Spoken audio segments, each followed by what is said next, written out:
Hi there, welcome back to my channel. Yes, I'm still in the sunshine today.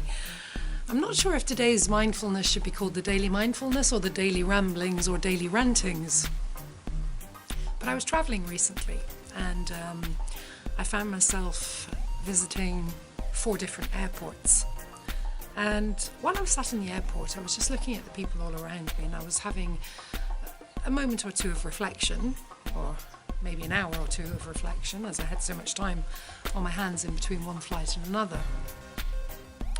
And looking at the people around me, I couldn't help but notice that everybody was on an iPad, an iPhone, or, on some kind of electronic device. Most people were wearing headphones, so some people were typing. I was about the only person there who had pen and paper. I know it sounds very old-fashioned, but I'm still one of these people that likes to use pen and paper. Now, while I was observing these people, it suddenly dawned on me that in some ways technology has been devised to keep us individual, to keep us separate from one another, divided if you like. And why do I say this? I said because we're all sat there like sardines in an airport. There's nowhere to go. We've got to wait. We have no choice.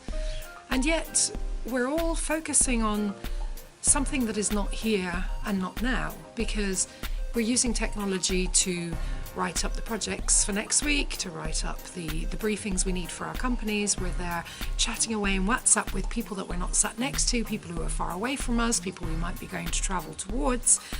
But we're never living in the present. We're so afraid, almost, of talking to the people who are actually sat next to us, perfect strangers. And I was kind of wondering, I was asking myself, if we do this because we use technology, like I said, to communicate with people who are at a distance from us, and for that it's absolutely phenomenal. But the point is, then when we get to the place where we are with these people and we're sat next to them, we might be still on our technology, then talking to somebody else who is not with us.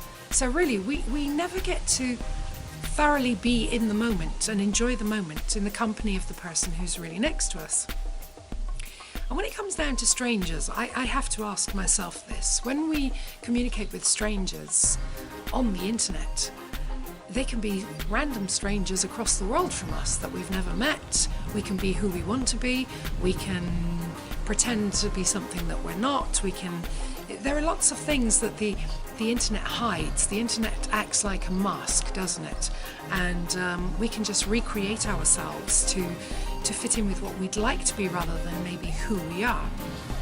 And I wondered if it was easier then to communicate with strangers across the globe from us, because when we're sat next to a person, a stranger that we don't know, the stranger sees us for who we are.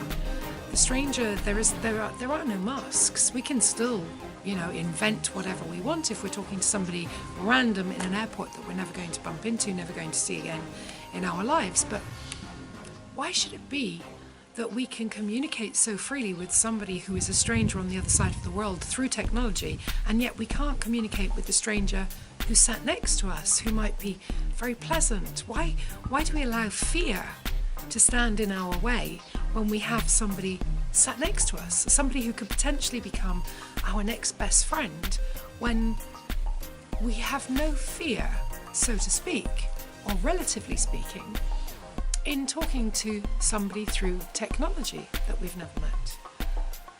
Surely the whole point of human interactions is to get to know one another, regardless of whether they are in a virtual environment or the real environment. But surely if we meet people in the real environment on a face-to-face daily basis, we have more opportunity of sharing with the world who we are.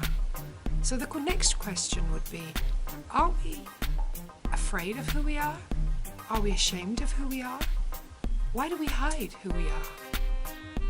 And then another question that springs to mind is, are we who we want to be? Because if we were actually who we want to be, we would have no fears in talking to a stranger who is sat next to us.